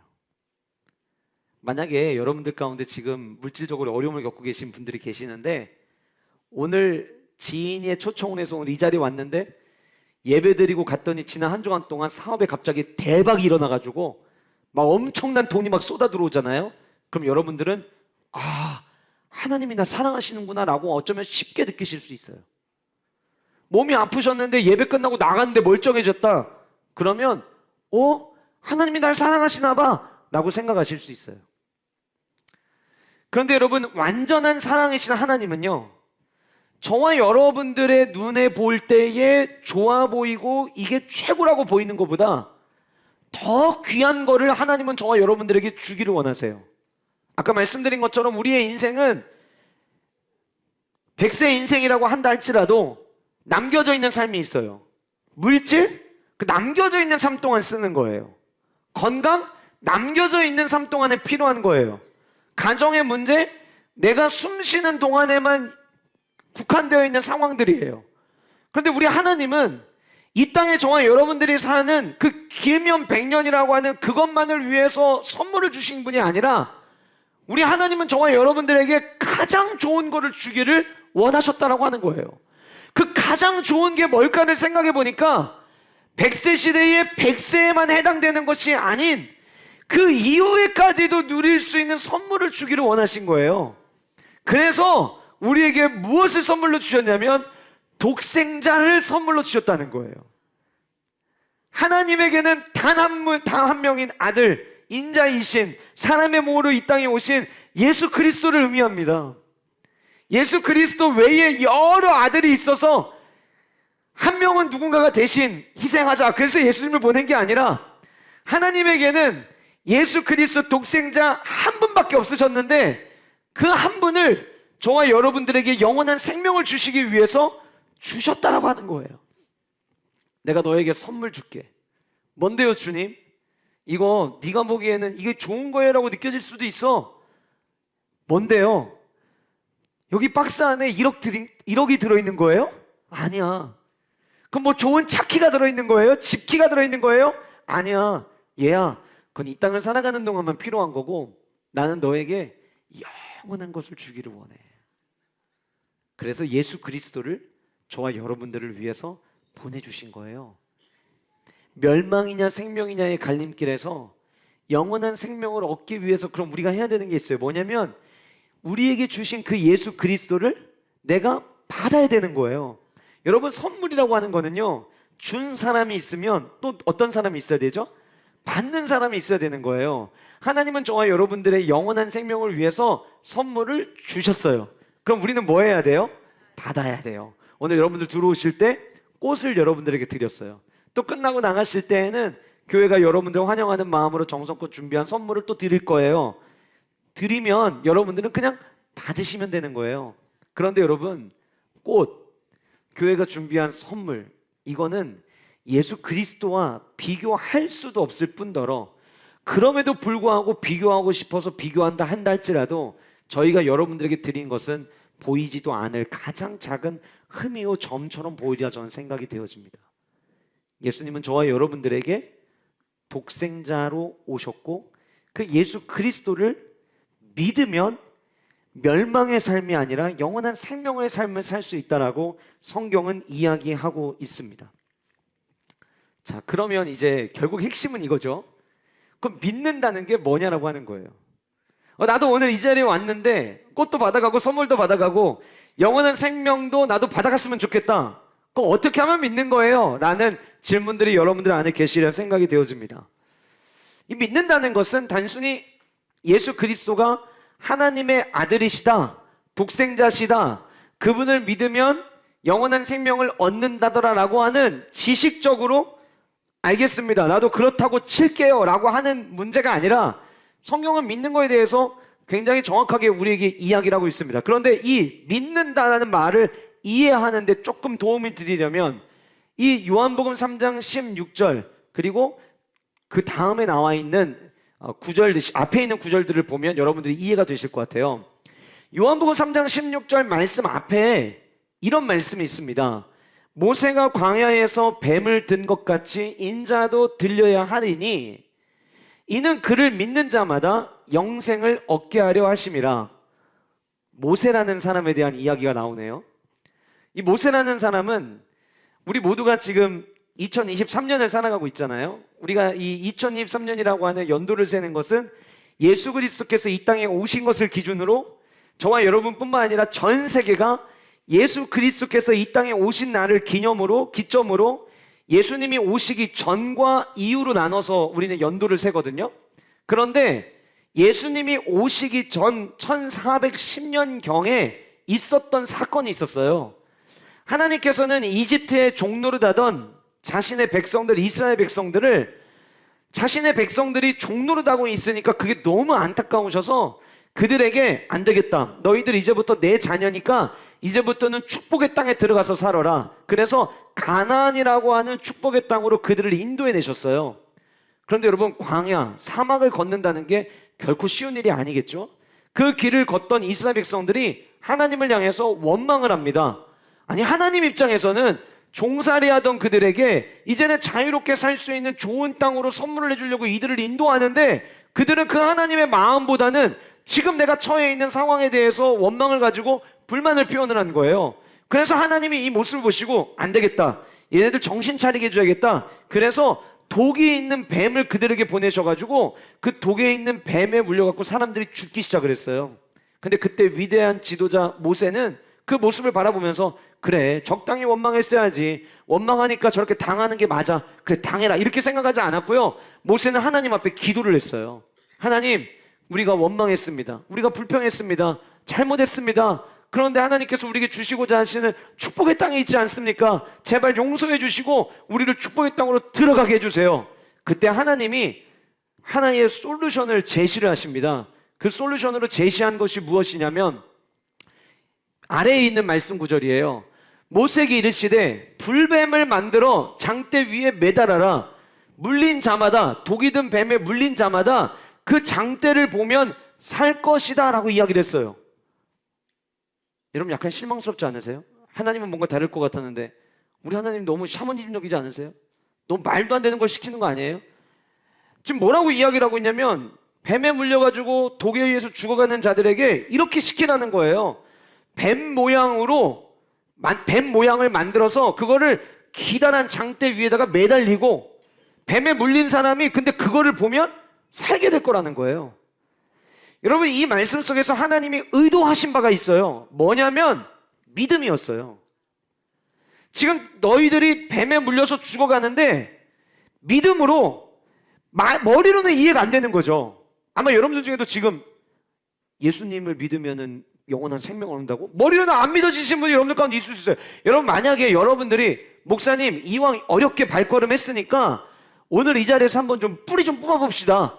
네? 진짜 내가 예수님을 믿어야 될지 말할지 기독교의 진리와 기독교의 교리를 오늘 다 들려주세요. 그러면은요 할 수는 있어요.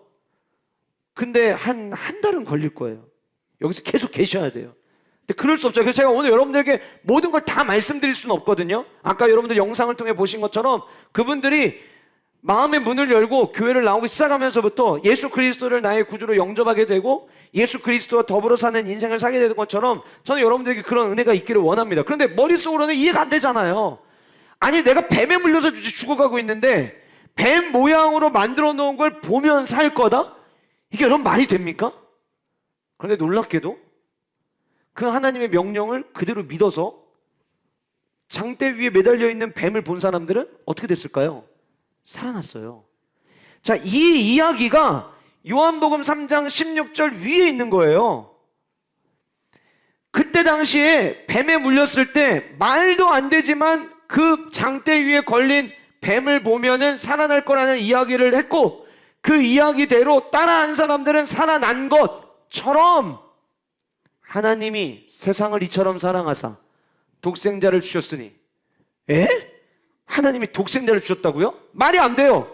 근데 그 다음 얘기하는 거예요. 그들도 그때 이해가 안 됐어. 그때 그들도 이게 말이 되는 소리라고 이야기했어. 더더욱 오늘 같은 4차 산업혁명 시대 지식을 더하는 시대를 살아가는 여러분들에게 이대로 믿어보세요. 그럼 이게 믿어집니까? 그런데 그 이야기를 앞에서 하시고 독생자를 주셨으니 이는 저를 믿는 자마다 죽음 이후에 멸망의 길이 아니라 영원한 생명의 길을 가도록 영생을 얻도록 하겠다라고 예수님께서 약속의 말씀을 주셨다라고 하는 거예요. 자, 그러면 이제 거의 다 끝났거든요. 오늘 제일 중요한 거예요. 그러면 믿는다는 게 뭐냐? 이것만 얘기하면 이제 여러분들에게 영원한 생명의 삶을 선택하는 것들이 조금은 선명해 보이시리라 생각이 되어집니다. 모세가 광야에서 뱀을 든 것 같이 높은 곳에 올려지는 거죠. 인자도 들려야 하리니, 인자도 예수님도 들려야 하리니 똑같아요. 이는 그를 믿는 자마다 영생을 얻게 하려 하심이라. 민수기 21장 8절에 여호와께서 모세에게 이르시되 불뱀을 만들어 장대 위에 매달아라. 자, 높이 올라간 거죠. 자, 제가 여러분들에게 뭘 말씀드리려고 하는지 잘 보세요. 민수기 21장 8절에서 어떻게 하면 산다고 이야기하고 있죠? 그것을 보면 살리라. 그죠? 아래에 있는 구절이에요. 그것을 보면 살리라. 자, 요한복음 3장 16절은 하나님이 세상을 이처럼 사랑하사 독생자를 주셨으니 이는 저를 믿는 자마다 멸망치 않고 영생을 얻게 하려 하심이라를 이야기하면서 바로 위에 있는 3장 15절에 이는 그를 믿는 자마다 영생을 얻게 하려 하심이라 이렇게 이야기하고 있어요. 자, 그러면요 요한복음 3장 15절을 더 짧게 이야기하면 이렇게 되는 거예요. 그를 믿는 자는 살리라 이렇게 되는 거예요. 이해되시죠? 다시 말씀드릴게요. 요한복음 3장 15절의 핵심은 이거예요. 그를 믿는 자는 살리라. 여기서 그는 누구죠? 예수 그리스도를 믿는 자는 살리라예요. 근데 그거를 그대로 밑으로 가지고 오면 위에서는 믿는 자는 산다고 이야기했는데 21장 8절에서는 뭐라고 이야기하고 있죠? 보면 살리라. 믿는다는 거는 바로 이런 겁니다. 다 이해가 안 돼요. 그런데 온 우주 만물을 지으신 하나님이 계시고 하나님이 모든 걸 지으셨다고요? 나는 하나님이 있다는 자체를 인정하지 않는데요. 여러분들 가운데 그런 생각하시는 분들 계실 수 있어요. 그런데 여러분 우리가 이렇게 하나님의 존재를 부인하는 분들을 가리킬 때 무신론자라고 이야기를 하거든요. 근데 여러분들이 만약에 확실한 무신론자가 되시려면 이 세상에 있는 모든 자연을 포함한 피조개는 전부 다 어느 날 갑자기 우연히 생긴 것이 돼야 무신론을 주장하실 수 있어요. 아까 제가 잠깐 얘기했지만 세계에서 제일 똑똑한 사람들이 모인다는 하버드대는 1년에 한 번씩 하버드대에서 법을 공부하는 학생들을 대상으로 하나님은 있냐 없냐를 가지고 모의 재판을 합니다. 매년마다 하버드에서 일어나는 일이에요. 그런데 이 모의 재판을 시작한 이래로 하버드에서 하나님은 존재하지 않는다라고 하는 주장이 이긴 적이 단 한 차례도 없습니다. 하나님이 이유는 이거예요. 법정에서는 증거가 있어야 돼요. 근거가 있어야 돼요. 그런데 무신론자들이 이야기하는 모든 근거들은 감정에 기반한 근거들이에요. 그런데 하나님이 계시다를 주장하는 사람들이 가지고 오는 근거들은 실제로 증거를 내밀 수 있는 것들이 있는 증거들이에요. 여기 나무가 있습니다. 이 나무는요 분석해 보면 DNA가 있습니다. 오늘 처음 오셔서 꽃을 받으신 분들 그 꽃의 이파리를 한번 보실래요? 그거 우연히 그렇게 하나씩 갑자기 싹 생길 수 있을까요? 누군가의 창조주의 계획이 아니면 이렇게 아름다운 꽃들을 만들 수가 없을 겁니다. 이따 식사하시고 카페 앞에 가보면 수많은 다양한 종류의 국화가 있습니다. 사람이 만들 수 있을까요? 하나님이 만드신 창조주의 씨가 있었기 때문에 펼쳐지는 자연들입니다. 그 위대하신 하나님께서 저와 여러분들에게 영원한 생명을 주기를 원하시고 우리가 머릿속에 믿어지던 믿어지지 않던 오늘 저와 여러분들이 짧은 시간의 말씀을 통해서 하나님이라는 분이 계시고 그 창조주 하나님께서 저와 여러분들에게 이 땅을 사는 동안에 필요한 선물이 아니라 영원한 삶에 우리의 삶을 이끌어갈 수 있는 선물인 영생을 선물로 주시기를 원하셔서 저와 여러분들이 필요로 하는 돈보다 우리가 필요로 하는 건강보다 우리가 필요로 하는 자녀들의 미래보다 영원한 것이 훨씬 더 중요하기 때문에 더 좋은 것을 주기를 원하셨던 하나님께서는 2000년 전 이 땅에 예수 그리스도를 보내셨고 그 예수 그리스도께서 십자가에 못 박아 죽으심으로 말미암아 피 흘림이 없이는 사함이 없기에 예수님의 십자가의 보혈로 말미암아 저와 여러분들을 살 수 있는 길을 열어주셨습니다. 그리고 2000년이 지난 이 시대를 살아가는 저와 여러분들은 그 예수님을 눈으로 목격할 수 없기에 성경은 그 예수 그리스도를 믿는 자들은 영원한 생명을 얻는다고 이야기한 거예요. 믿는다는 게 뭡니까? 믿는다는 것은 바라보는 것입니다. 오늘 앞에 있는 이 말씀 구절처럼 요한복음 3장 15절에 믿는 자는 살리라, 영생을 얻게 되리라. 그 다음에 민수기 21장 8절에 그것을 보면 살리라 이야기하는 것처럼 두 개의 구절을 겹쳐가지고 보면 산다, 영생을 얻게 된다라고 하는 내용은 하나로 묶여지는데 결국 그 앞에 이 두 가지 단어가 다른 거예요. 한쪽에서는 믿으면이라고 이야기하고 있고 한쪽에서는 보면이라고 이야기하고 있어요.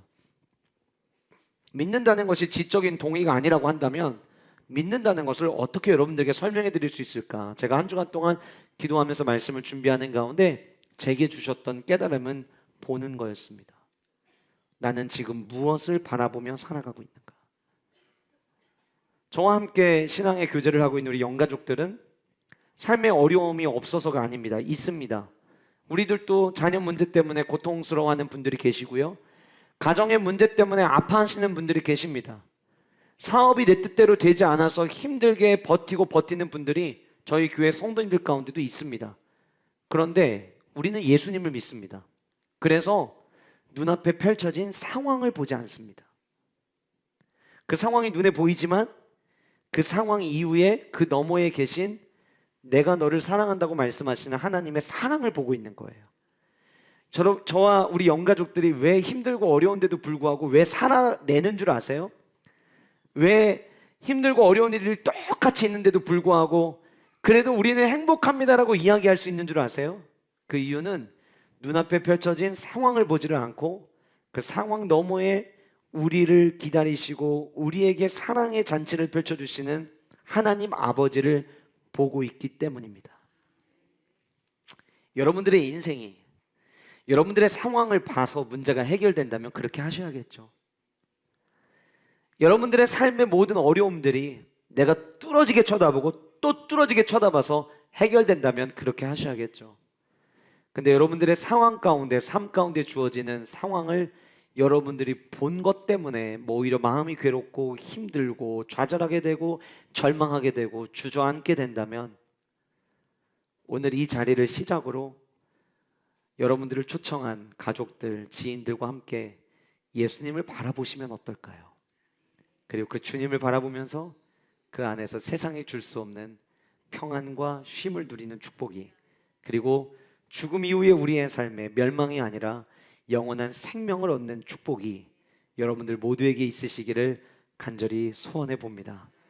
기도할 텐데요. 우리 영가족들 오늘 너무 귀한 분들 초청해 오시니라 수고 많으셨습니다. 여러분들의 그 마음과 여러분들이 그 한 영혼을 주님께로 인도하기 위해서 기도했던 시간들 하나님께서 이 시간에 갚아주시리라 저는 믿습니다.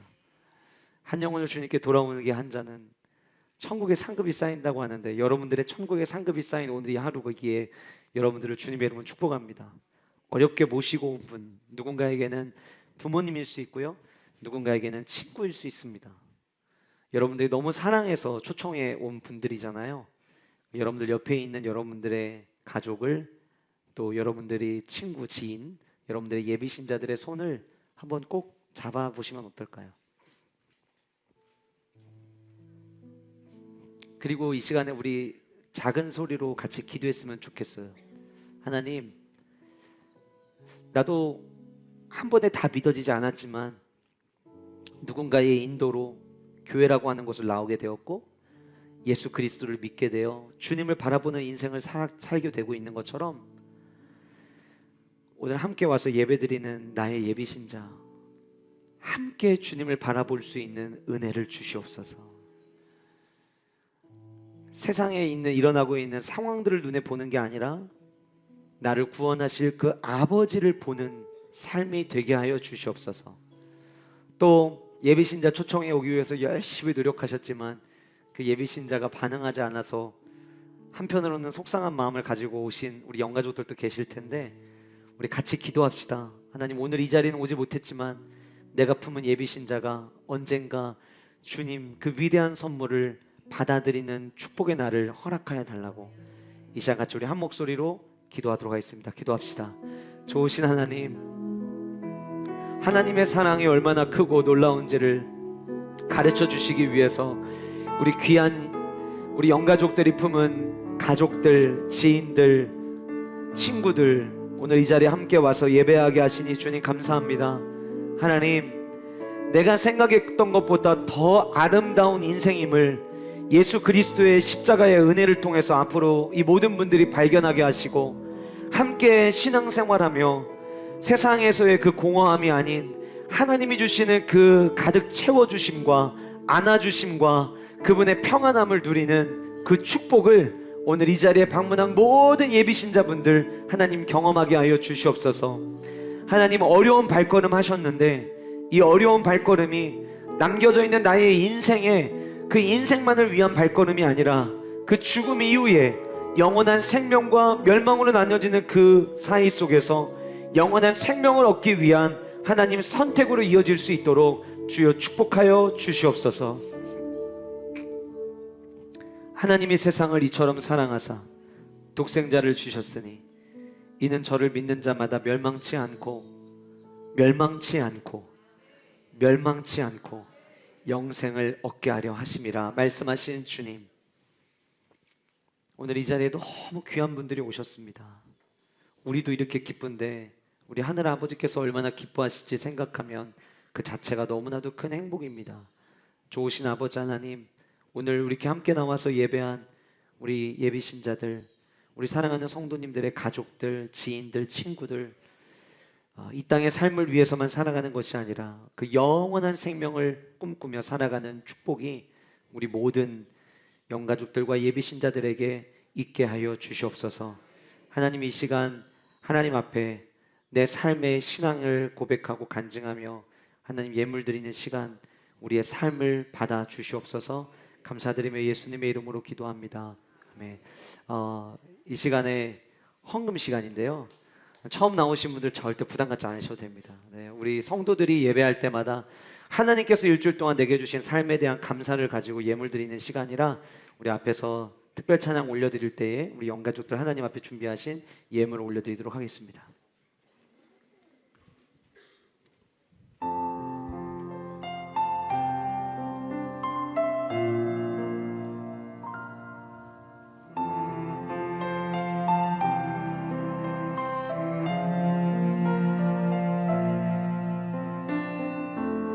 살면서 듣게 될까,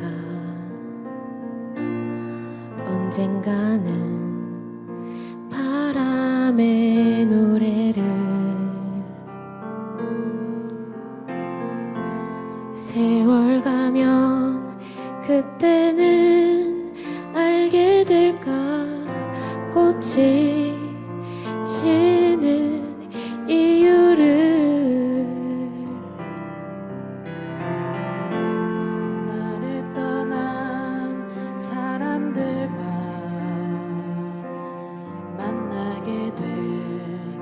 또 다른 사람들 스쳐가는 인연과 그리움에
스쳐가는 인연과 그리움은 어느 곳으로 가는가.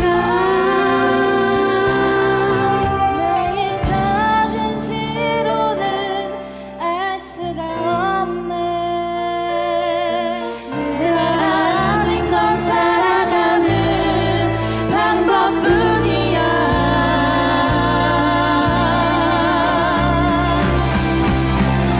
보다 많은 실패와 고뇌의 시간이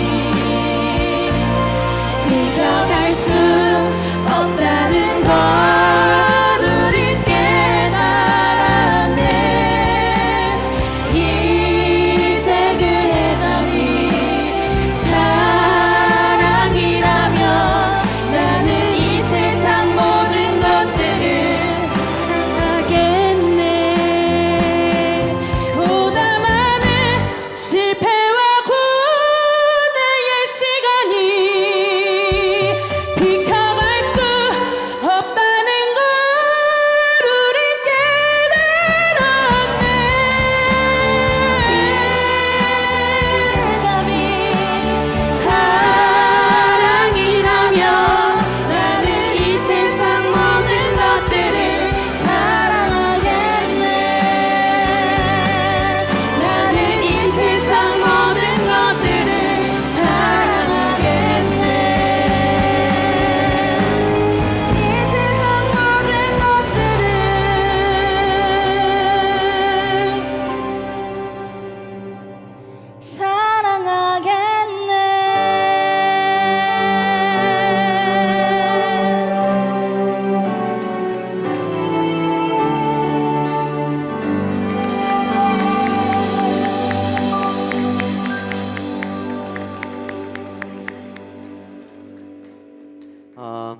이 노래의 가사처럼 그 하나님의 사랑을 경험을 하면은요, 그다음 변화되는 참 놀라운 변화는 세상의 것들을 사랑하게 된다는 거예요.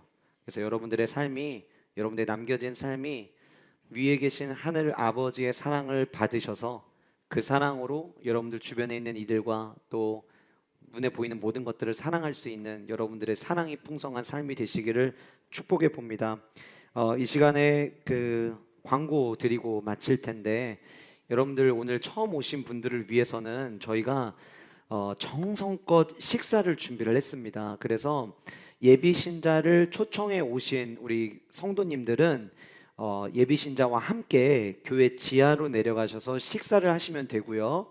죄송하지만 나머지 우리 교회 성도님들은 우리 종종 하는 것처럼 우리 교회 주변에 있는 식당들 상권 살리기 운동에 여러분들이 함께 동참해 주셔서 교회 밖에서 식사하시고 1시 반까지 오셔서 오후 예배 드리도록 하겠습니다. 그리고 오늘 처음 오신 분들은 나가시면서 좌우편에 저희가 선물을 준비해 뒀거든요. 그런데 가급적이면 예비 신자와 함께 오신 우리 영가족들은 이쪽으로 나가시면 좋을 것 같아요. 그래서 나가셔서 1층 통해서 우리 키즈랜드 앞에 또 카페 통과하셔서 지하로 내려가시면 좋을 것 같습니다. 그래서 꼭 선물도 받아가시고, 오늘 저와 이렇게 귀한 자리 또 귀한 걸음 해주셔서 같이 만남을 가졌는데 노사연 씨가 불렀던 노래 가운데 그런 가사가 있잖아요. 우리의 만남은 우연이 아니야. 저는 우연이 아닌 하나님의 섭리가 되기를 소원하고요. 그래서 이후에도 함께 저희 교회에서 신앙생활 함께 하실 수 있는 축복이 여러분들의 삶 가운데 있기를 기대해 봅니다. 오늘 예배를 제가 기도로 마치도록 하겠습니다. 좋으신 하나님, 우리 영가족들 예비 신자들과 함께 예배하였습니다. 하나님 참 기쁘시죠? 주님께 기쁨이 되기를 원하는 마음으로 저희들이 오늘 이 하루를 준비했으니 주님 마음껏 영광 받아 주시옵소서. 하나님 또한 주님께서 지난 한 주간 동안도 우리의 삶에 주신 은혜가 너무나도 풍성해서 하나님 우리의 삶을 드리듯 감사의 예물 올려드렸사오니 이 감사의 예물이 쓰이는 곳마다 아름다움이 흘러갈 수 있도록 주여 축복하여 주시옵소서. 이제는 길이요 진리요 생명이신 우리 주 예수 그리스도의 존귀하신 은혜와 하나님 아버지의 다함 없는 사랑과 성령 하나님의 동행하시는 은혜가 오늘 이 자리에 함께 방문하여 위대한 선물이 바로 예수 그리스도임을 함께 소개받고 이후에 나의 삶, 멸망의 삶이 아니라 영원한 생명의 삶을 선택해야 되지 않을까 그 고민을 가지고 돌아가는 모든 귀한 분 한 분 한 분 삶과 또 걸어가는 걸음걸음 위에 우리 영가족들 가정과 생업 위에 우리 교회의 모든 다음 세대들 위에 이제로부터 영원토록 함께 있을지어다. 아멘.